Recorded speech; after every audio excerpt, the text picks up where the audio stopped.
दोस्तों नमस्कार। आज फिर से लेकर आ गए हैं एक हिंदी की नई सीरीज जो कि बहुत ही महत्वपूर्ण है परीक्षा की दृष्टि से। जो इसमें प्रश्न दिए गए हैं वो यूपी ट्रिपल एससी में पूछे गए हैं। तो आइए बिना समय को वेस्ट करते हुए अपनी सीरीज स्टार्ट करते हैं। आज की सीरीज बहुत ही बेहतरीन होने वाली है, बिना स्किप किए हुए पूरा इसको देखेंगे। तो आइए स्टार्ट करते हैं। हमारा जो पहला प्रश्न है वह है, हिंदी के लिए प्रयुक्त देवनागरी लिपि में कुल वर्ण हैं। कुल कितने वर्ण हैं देवनागरी लिपि में? 52, 55, 50 या 57? तो जिसका राइट आंसर हमारा ए सही होगा। हमारा कुल 52 वर्ण होते हैं। तो 52 वर्णों में हमारा 11 मूल स्वर वर्ण, जिसमें ऋषि का उच्चारण अब स्वर जैसा नहीं होता। 33 हमारे मूल व्यंजन हैं, जिसमें 25 हमारे स्पर्श व्यंजन, 4 ऊष्म व्यंजन और 4 अंतस्थ व्यंजन, और 2 उच्छिप्त व्यंजन हैं, 2 अयोगवाह अंग और अहा, और 4 संयुक्त अक्षर त्रा और छा, त्रा, ज्ञा और श्री। इतने अक्षर मिला के हमारे टोटल 52 देवनागरी लिपि में कुल वर्ण हैं। तो आइए अगला प्रश्न है हमारा जो अगला प्रश्न है वह है, धूप में चला नहीं जाता। यह वाक्य किस वाच्य का है? भाववाच्य, कर्तवाच्य, कर्मवाच्य, इनमें से कोई नहीं। तो हमारा इसका राइट आंसर होगा यह भाववाच्य। राइट आंसर हमारा होगा ए, भाववाच्य। क्रिया का वह रूपांतर जिससे वाक्य में क्रिया या भाव की प्रधानता का बोध हो उसे भाववाच्य कहते हैं। तो जिसकी परिभाषा ये थी, और इसका राइट आंसर होगा धूप में चला नहीं जाता, ये भाववाच्य है। हमारा जो अगला प्रश्न है, अगले प्रश्न को अगर हम देखें तो जो हमारा अगला प्रश्न है, निम्नलिखित में से कौन सा दिशा सूचक अव्यय नहीं है? अलग, दूर, बाएं, वहाँ। जिसका हमारा राइट आंसर होगा दिशा सूचक अव्यय नहीं है, तो हमारा जो वहाँ है डी राइट आंसर होगा। दिशा सूचक अव्यय ये नहीं है। दिशा सूचक अव्यय क्या होता है? ये हमारा जो वहाँ है ये स्थानवाचक अव्यय है। जो दिशा सूचक होते हैं, जो दिशा को बताते हैं, जैसे इधर, उधर, दूर, परे, अलग, दाहिने, बाएं, आर पार आदि, ये हमारे दिशा सूचक हैं। और जैसे यहाँ, वहाँ, कहाँ, जहाँ, ये जो आदि हैं ये सारे स्थानवाचक अव्यय होते हैं। तो आपको समझ में आ गया होगा। आइए आते हैं अगले प्रश्न की तरफ। जो हमारा अगला प्रश्न है वह है, निम्नलिखित में से कौन सा रीतिवाचक क्रिया विशेषण नहीं है? तो जिसमें अवश्य, शायद, यथाक्रम, मात्र। तो इसमें रीतिक्रम क्रिया विशेषण जो है वो नहीं है, यथाक्रम। हमारा जो राइट आंसर होगा वो कौन सा होगा? यथाक्रम। ये रीतिवाचक क्रिया विशेषण ना हो करके बल्कि परिणामवाचक क्रिया विशेषण है। और जो अवश्य, शायद, मात्र, इसलिए, सचमुच, बेशक, यथासंभव, दरअसल आदि जितने भी शब्द हैं ये सारे रीतिवाचक क्रिया विशेषण होते हैं। तो आपको ये सीरीज अगर अच्छी लग रही हो तो प्लीज़ लाइक करके चैनल को सब्सक्राइब कर दीजिए। आइए आते हैं अगले प्रश्न पर। हमारा अगला प्रश्न है, निम्नलिखित में से कौन सा तत्सम तद्भव युग्म त्रुटिपूर्ण है? यानी कौन सा त्रुटिपूर्ण है? ए है कर्पूर, कपूर, उष्ट, ऊट, गेहूँ, गोहूँ, प्रस्तर, पत्थर। तो जिसमें हमें त्रुटिपूर्ण छांटना है तो आप समझ गए होंगे कि हमारा गेहूँ तद्भव शब्द है जिसका तत्सम गोधूम होता है। शेष जो तत्सम हैं और तद्भव हैं वो सही हैं और हमारा ये राइट आंसर होगा हमारा गेहूँ और गेहूँ। ये हमारा त्रुटिपूर्ण है। तो आइए आते हैं, हमारा जो अगला प्रश्न है वह है किताब किस भाषा का शब्द है? फारसी, अरबी, तुर्की या पुर्तगाली? तो किताब जो है हमारा ये किस भाषा का शब्द है बताइए? ये हमारा अरबी भाषा का शब्द है। किसका है? अरबी भाषा का शब्द है। अरबी भाषा के जो अन्य प्रमुख शब्द हैं उनको भी नोट कर लीजिए, जैसे अमीर, आदमी, इज्जत, इमारत, औरत, औलाद, कदम, कर्ज, किस्मत, गरीब आदि। ये सारे जो प्रमुख शब्द हैं ये सभी अरबी भाषा के शब्द हैं। तो आइए आते हैं अगले प्रश्न की तरफ। जो हमारा अगला प्रश्न है वो है निम्नलिखित में से कौन सा विकल्प त्रुटिपूर्ण है? ए नंबर घोड़ा तुरंग, कमल तामरस, कुबेर राजराज, राजा विभु। तो जो हमारा इसमें राइट आंसर होगा वो कौन सा है? तो हमारा जो राइट आंसर है इसमें त्रुटिपूर्ण छांटना है। तो इसमें अगर देखें तो विभु राजा का पर्यायवाची नहीं है बल्कि विष्णु का है। तो हमारा जो राइट आंसर होगा वो डी नंबर होगा। कौन सा होगा? डी नंबर होगा हमारा जो राइट आंसर होगा वो होगा डी नंबर। तो हमारा ये राइट आंसर है। ठीक है। अगर इसमें देखा जाए तो विभु जो है वो राजा का पर्यायवाची नहीं है बल्कि विष्णु का पर्यायवाची है। और विष्णु के जो अन्य पर्यायवाची होते हैं वो होते हैं अच्युत, जनार्दन, मुकुंद, नारायण आदि। बाकी सारे जो विकल्प दिए गए हैं वो सारे पहले शब्द के दूसरे पर्यायवाची हैं। आइए आते हैं अगले प्रश्न की तरफ। जो हमारा अगला प्रश्न है वो है घुड़सवार किस प्रकार का शब्द है? हमारा जो घुड़सवार है वो कैसा शब्द है? रूढ़, यौगिक, योगरूढ़ या विदेशी?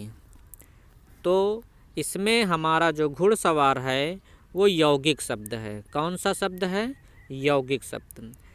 परिभाषा देखें तो ऐसे शब्द जो दो शब्दों के मेल से बनते हैं और जिनके खंड सार्थक होते हैं यौगिक कहलाते हैं। तो ये हमारा यौगिक शब्द है। आइए आते हैं अगले प्रश्न की तरफ। हमारा जो अगला प्रश्न है वह है निम्नलिखित में से कौन सा मित्र शब्द का अर्थ नहीं है? सूर्य, दोस्त, शिव और प्रिय। तो हमारा इसमें कौन सा जो मित्र का शब्द नहीं है वह है शिव। हमारा जो राइट आंसर होगा वो सी नंबर होगा, शिव। बाकी जितने हैं सारे मित्र के अर्थ में हैं। दोस्त, सूर्य, प्रिय ये सारे मित्र के अर्थ में हैं। शिव जो है वो अर्थ में नहीं है। आइए अगला प्रश्न देखते हैं। हमारा जो अगला प्रश्न है वह है निम्नलिखित में से कौन सा सरस्वती का पर्यायवाची नहीं है? ब्राह्मी, भारती, शारदा, इला। तो जो हमारा इसका राइट आंसर है वो है इला। इला जो है ये सरस्वती का नहीं बल्कि पृथ्वी का पर्यायवाची है। सरस्वती का पर्यायवाची जो है वो ब्राह्मी, भारती, शारदा, वगीसा आदि हैं। और पृथ्वी के जो पर्यायवाची हैं वो इला, उर्वी, वसुधा, धरणी, वसुंधरा आदि ये सारे पृथ्वी के पर्यायवाची हैं। अगला जो प्रश्न है हमारा उसको देखते हैं। जो अगला प्रश्न है वह शब्दांश या अव्यय जो किसी शब्द के पहले आकर उसका विशेष अर्थ प्रकट करता है उसे कहा जाता है। तो ऐसा तो आपको पता ही होगा, उपसर्ग है, प्रत्यय, समास, संधि। तो हमारा इसमें जो सही है वो होगा उपसर्ग। क्या होगा? उपसर्ग, जो पहले जुड़ के अर्थ को बदल देता है। जो हमारा अगला प्रश्न है वह है, भिक्षुक शब्द में कौन सा प्रत्यय लगा है? अक, इक, उक, ऊक। तो हमारा जो भिक्षुक है, ये भिक्ष धातु में उक प्रत्यय लगा है, जिससे हमारा भिक्षुक शब्द बना है। तो हमारा राइट आंसर होगा उक। भिक्षुक में उक प्रत्यय लगा हुआ है। जो उपसर्ग होता है वो शब्द के पहले जुड़ता है, और जो प्रत्यय होता है वो धातु के अंत में जुड़ता है, जिससे उसका एक शाब्दिक अर्थ होता है। हमारा अगला प्रश्न है हमारा, निम्नलिखित में से कौन सा विशेष शब्द नहीं है?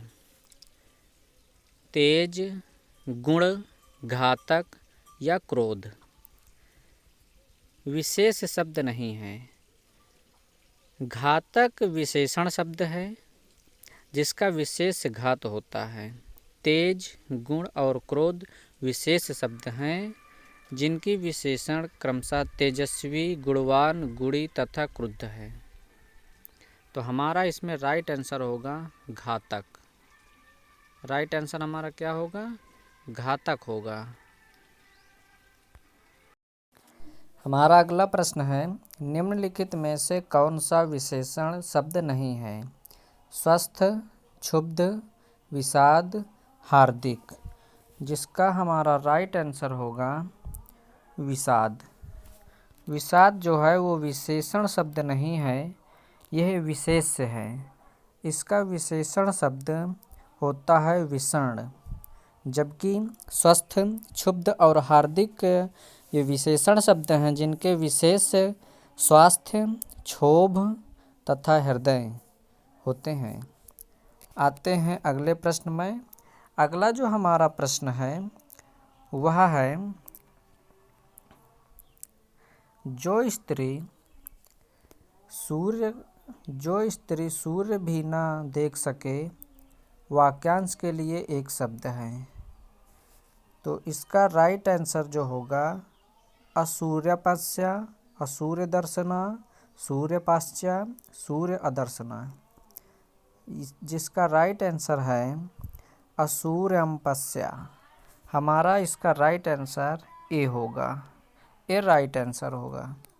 हमारा अगला प्रश्न है, अमरस क्या है? प्रश्न है हमारा, अमरस क्या है? तो अमरस जो हमारा एक काव्य गुण है, अलंकार है, काव्य दोष है या संचारी भाव है। तो हमारा अमरस जो है वो संचारी भाव है। क्या है? संचारी भाव है। संचारी भाव को व्यभिचारी भाव भी कहते हैं। ये स्थायी भाव के सहायक होते हैं, जिनकी अनुकूल परिस्थितियां घटती बढ़ती हैं।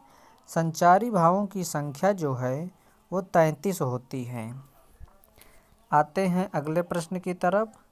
हमारा जो अगला प्रश्न है वह है, असंभव शब्द में कौन सा समास है?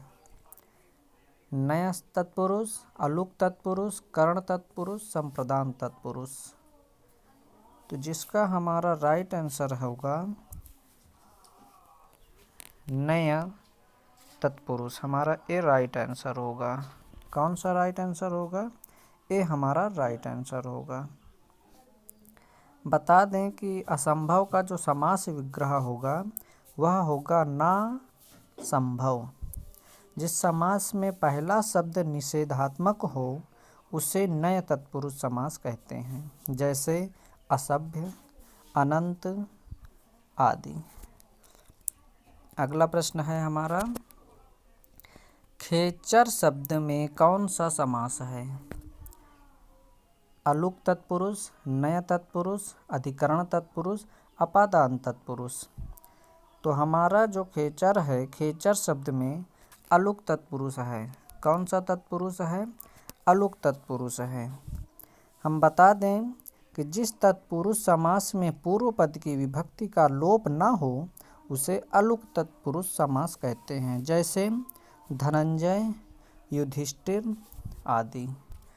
तो ये हमारा अलुक तत्पुरुष था। हमारा जो अगला प्रश्न है वह है, निम्नलिखित में से कौन सा सर्वनाम पदबंध है? ए, जाता रहता था, दैव का मारा वहाँ, काम में लगा हुआ, पहले से बहुत धीरे। तो सर्वनाम जो पद है वो है दैव का मारा वहाँ। हमारा ये राइट आंसर होगा। राइट आंसर हमारा दैव का मारा वहाँ, ये सर्वनाम पदबंध है। जाता रहता था क्रिया पदबंध है। काम में लगा हुआ ये विशेषण पदबंध है। पहले से बहुत धीरे ये क्रिया विशेषण पदबंध है। हमारा अगला प्रश्न है, हमारा जो अगला प्रश्न है वह है, गांधी जी का राम राज्य का स्वप्न आज तक खालिस्तान नहीं हुआ है। इस वाक्य में रिक्त स्थान की पूर्ति के लिए उचित शब्द क्या है? स्वीकार, साकार, आकार या निराकार?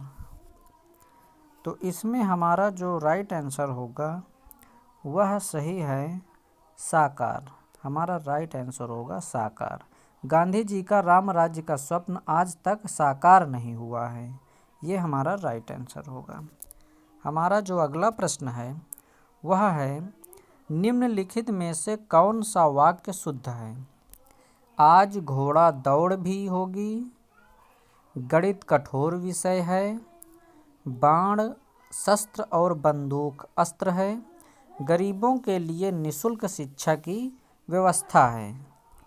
तो जिसमें हमारा राइट आंसर होगा गरीबों के लिए निःशुल्क शिक्षा की व्यवस्था है, यह वाक्य हमारा शुद्ध है, जिसका राइट आंसर हमारा डी होगा।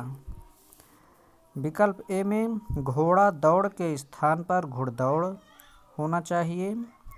बी में कठोर के स्थान पे कठिन होना चाहिए, गणित कठोर विषय नहीं कठिन विषय है। और विकल्प सी में बाण शस्त्र और बंदूक अस्त्र है, इसमें बाण अस्त्र और बंदूक शस्त्र है, ये इसमें होना चाहिए था। तो हमारा जो अब अगला प्रश्न है, अगला प्रश्न है हमारा, निम्नलिखित वाक्य के अशुद्ध भाग का चयन कीजिए। यदि कोई त्रुटि न हो तो भाग डी चिन्हित कीजिए।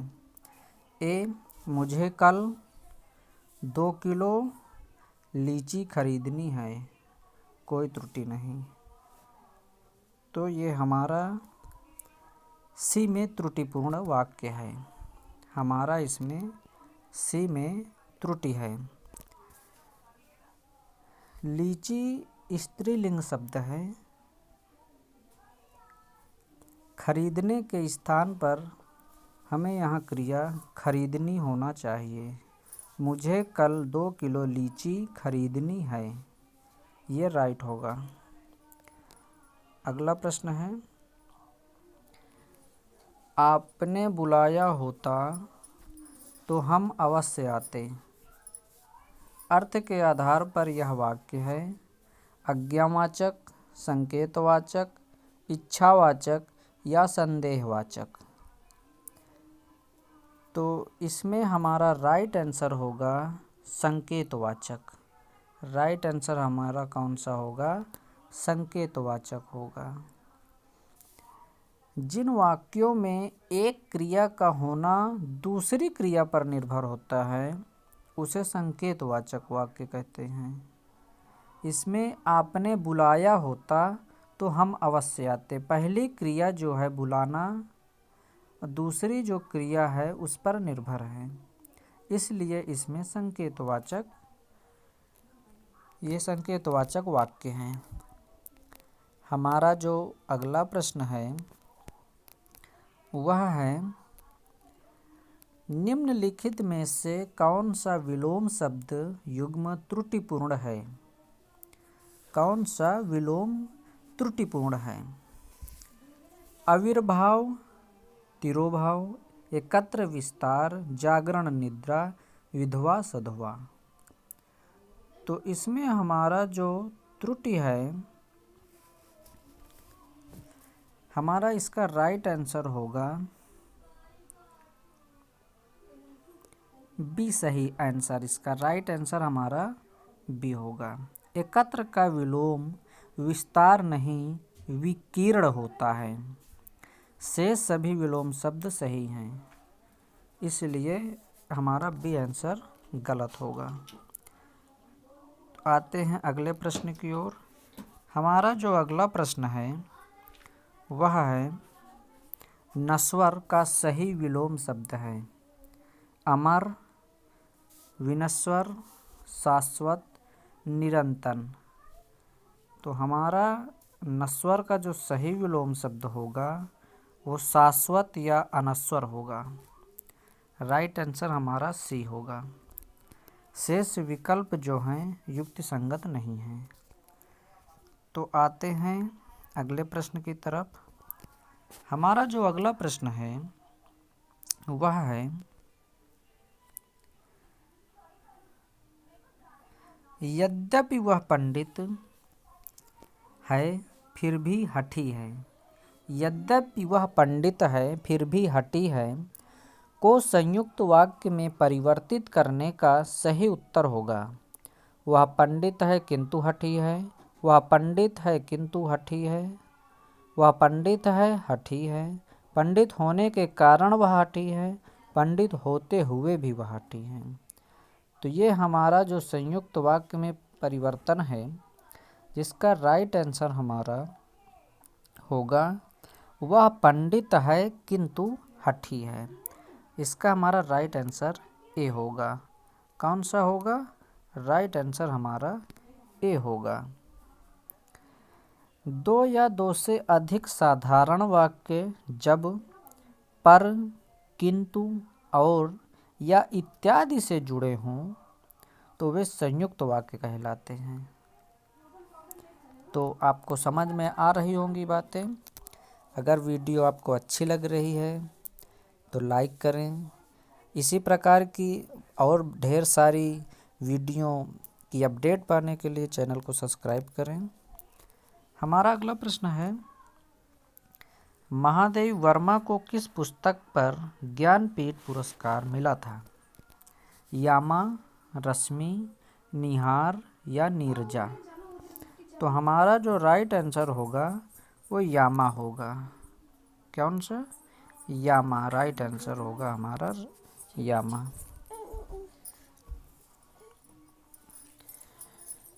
तो हमारी ये सीरीज कंप्लीट हो चुकी है। आप इस वीडियो को लाइक करिए, शेयर करिए। जो भी अभी कमियां रह गई हों आपकी दृष्टि से कमेंट बॉक्स में मुझे बताइए।